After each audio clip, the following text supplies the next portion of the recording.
नमस्कार दोस्तों। तो आज इस वीडियो में हम एक ऐसी समस्या के ऊपर बात करने वाले हैं जो कि हर एक घर में या फिर हर दूसरे तीसरे आदमी में देखने को मिलती है। आज हम बात करने वाले हैं कॉन्स्टिपेशन के बारे में, यानी कि कब्ज के बारे में। ये सुनने में तो बड़ी ही आम समस्या लगती है, लेकिन ये बाद में बहुत बड़ी समस्याओं की जड़ बन सकती है।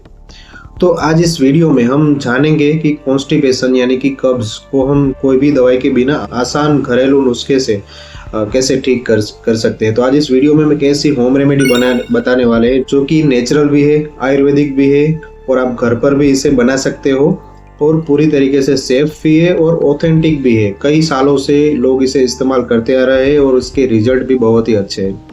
तो सबसे पहले हम समझ लेते हैं कि कॉन्स्टिपेशन यानी कब्ज में क्या होता है। जैसे कि हम सभी को पता है कॉन्स्टिपेशन में क्या होता है। सुबह सुबह या तो हमें हमारा जो स्टूल है, मल है, वो बहुत ज़्यादा हार्ड हो जाता है, या तो फिर बहुत ज़्यादा जोर लगाना पड़ता है, या तो फिर स्टूल है वो छोटे छोटे टुकड़ों में निकलता है, पूरी तरीके से पेट साफ नहीं होता है और उस वजह से और कई सारी दिक्कतें हमें होती है। जैसे कि गैस हो जाता है, एसिडिटी हो जाती है, स्किन प्रॉब्लम्स हो जाते हैं, चिड़चिड़ापन रहता है, पूरा दिन आदमी सही से काम नहीं कर पाता सिर्फ एक कब्ज की वजह से। तो अब हम बात करते हैं कि ये कब्ज होता क्यों है, इसके ऐसे कौन से कारण है जिसकी वजह से कब्ज होता है। क्योंकि ये सारी चीज़ें अगर आप लाइफ में से अवॉइड कर दोगे तो फिर आपको कोई दवाई भी नहीं लेनी पड़ेगी और कोई भी होम रेमेडी भी ट्राई नहीं करनी पड़ेगी।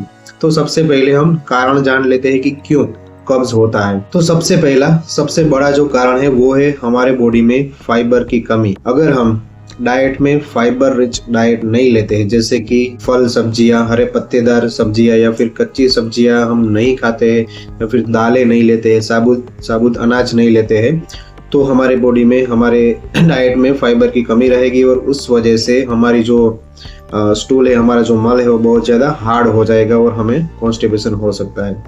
दूसरा इसका सबसे बड़ा कारण है वो है पानी की कमी। अगर हम कम पानी पीते हैं तो हमारी बॉडी में पानी की कमी हो जाएगी और उस वजह से क्या होगा कि हमारा शरीर है वो हमारी आंतों से पानी खींच लेगा, तो उस वजह से हमारा जो मल है वो सूखा हो जाएगा और कठोर हो जाएगा, हार्ड हो जाएगा, तो हमें कॉन्स्टिपेशन हो जाएगा। तो पानी जितना हो सके उतना ज़्यादा पीते रहना है आपको। तीसरा सबसे बड़ा कारण है वो है कम चलना फिरना या फिर पूरे दिन बैठे रहना। आजकल हमारी लाइफस्टाइल ऐसी हो गई है कि हम पूरा दिन बैठे रहते हैं, कोई ऑफिस वर्क ज़्यादा होता है, एक्टिविटीज़ बहुत कम होती है और उस वजह से क्या होगा कि हमारी जो आंतों की गति है, आंतों की मोटिलिटी होती है, वो कम हो जाती है और उस वजह से जो मल है वो एक ही जगह पर पड़ा रहता है और उस वजह से हमें कॉन्स्टिपेशन यानी कि कब्ज हो जाता है। चौथा इसका सबसे बड़ा कारण है वो है स्ट्रेस, तनाव। अगर हम बहुत ज़्यादा लेते हैं तो उस वजह से क्या होगा कि हमारा जो ब्लड सर्कुलेशन है, जो ब्लड फ्लो है, वो दिमाग की तरफ ज़्यादा रहता है। हमारी आंतों में ब्लड सर्कुलेशन कम हो जाता है और उस वजह से होता क्या है कि पूरी तरीके से जो हम खाना खा रहे हैं वो पचता नहीं है, डाइजेशन स्लो हो जाता है और उस वजह से फिर हमें कॉन्स्टिपेशन हो जाता है। पांचवा सबसे बड़ा कारण है कि टॉयलेट के सिग्नल को इग्नोर करना। कई बार हम इतनी ज़्यादा हड़बड़ी में रहते हैं हमारे काम के चलते कि सुबह जब हमें सिग्नल मिलता है टॉयलेट जाने का तो हम जाते नहीं है, फिर बाद में जाते हैं या फिर उसको इग्नोर कर देते हैं। तो कुछ दिन आप ऐसा करोगे तो उससे क्या होगा कि बाद में आपका जो दिमाग है वो टॉयलेट का सिग्नल देना ही बंद कर देगा और उस वजह से फिर आपको कॉन्स्टिपेशन यानी कि कब्ज डेवलप हो जाएगा। छठा जो सबसे बड़ा कारण है वो ज़्यादा तला भुना या फिर जंक फूड खाना। अगर हम हर रोज बहुत ज़्यादा तला भुना, ऑयली चीज़ें या बाहर की चीज़ें खाएंगे तो उस वजह से हमारी आंतों की गति है वो भी धीमी हो जाती है, हमारा डाइजेशन है वो भी स्लो हो जाता है और उस वजह से हमें कॉन्स्टिपेशन यानी कि कब्ज हो जाता है। और सातवां सबसे बड़ा कारण है कुछ मेडिकल कंडीशंस, जैसे कि थायराइड है, डायबिटीज है या फिर कुछ ऐसी दवाइयाँ होती है जिनकी वजह से कॉन्स्टिपेशन यानी कि कब्ज हो जाता है। तो ये हमने कारण जान लिए। अगर आप इनमें से कोई चीज़ आपको लागू पड़ती है तो आप उसको सही कीजिए, तो आपका जो कॉन्स्टिपेशन की जो समस्या है वो अपने आप ही ठीक हो जाएगी। आपको ये घरेलू नुस्खा भी नहीं आजमाना पड़ेगा। तो अब हम बात करते हैं कब्ज यानी कि कॉन्स्टिपेशन के लिए सबसे असरदार और एक रामबाण घरेलू नुस्खे के बारे में, जो कि कई सालों से आयुर्वेद में प्रिस्क्राइब किया जाता है और कई लोग इसे लेते हैं। इसका रिजल्ट भी अच्छा है, प्रूवन भी है, रिसर्च बेस्ड है और ऑथेंटिक भी है और एक नेचुरल है, सेफ है और आप घर पर भी इसे बना सकते हो। तो इस वीडियो में हम जानेंगे त्रिफला के बारे में। त्रिफला चूर्ण आपने सुना ही होगा, मार्केट में कई सारी ब्रांड्स त्रिफला चूर्ण बनाई मिलती भी है, लेकिन आज हम आपको घर पर बनाना सिखाएंगे। आप घर पर भी इजीली आप इसको बना सकते हैं त्रिफला चूर्ण को। तो इसमें सबसे पहले जानते हैं कि कितने कौन कौन से इंग्रेडिएंट्स इसमें लगते हैं। तो सबसे पहला इंग्रेडिएंट है आंवला, जो कि इजीली आपको कोई भी किराने की स्टोर पर मिल जाएगा। आपको सूखा आंवला लेना है। दूसरा इंग्रेडिएंट है वो है हरड़े, जिसे हरितकी भी बोला जाता है आयुर्वेदिक में। और तीसरा इंग्रेडिएंट है वो है बहेड़ा, उसे बिबितकी भी बोला जाता है। तो ये जो तीनों इंग्रेडिएंट है, आपको सूखा आंवला, सूखा हरड़े और सूखा बहेड़ा, ये तीनों आपको कोई भी किराने की स्टोर से आपको मिल जाएगा या फिर कहीं पर आयुर्वेदिक स्टोर है वहां से आपको ये आप सूखा आंवला, सूखा हरड़े और सूखा बहेड़ा, ये तीनों चीजें 50-50 ग्राम या फिर 100-100 ग्राम आपको ले लेना है। मार्केट में इसके पाउडर भी मिलते हैं, लेकिन आप सूखा ले लो क्योंकि आप हमें घर पर बनाना है।